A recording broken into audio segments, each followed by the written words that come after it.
Good day everyone, welcome to my channel. So in this video guys, we will talk about what is Julia programming language is all about. Before we start, I would like to say thank you so much to all my viewers, silent viewers, and supporters in my channel. Thank you for watching my videos. If you are new with my channel and then you like this video, please hit the like button. Don't forget to share and please support my channel guys by clicking the subscribe button. So let's begin.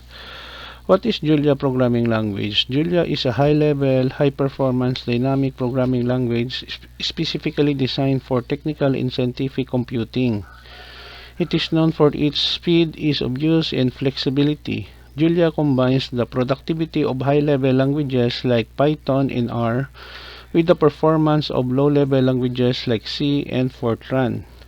Let's talk about what are the key features of Julia. Number 1, high performance.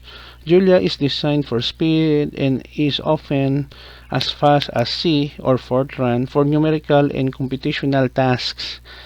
It uses just-in-time compilation via LLVM, enabling efficient execution. Number 2, dynamic typing.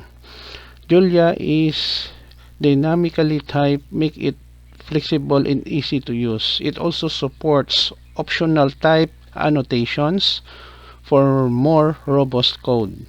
Number 3, multiple dispatch. Functions in Julia can be defined for different combinations of arguments types, which makes it highly expressive and powerful for mathematical and scientific applications.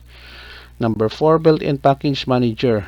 Julia includes a package manager that simplifies the installation, management, and use of third-party libraries and tools.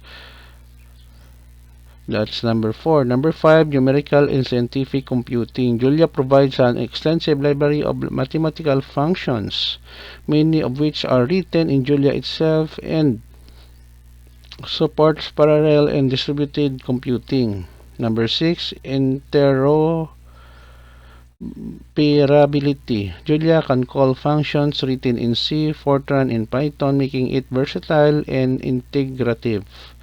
Number 7, open source. Julia is a free and open source governed by the MIT license and has a growing community contributing to its development.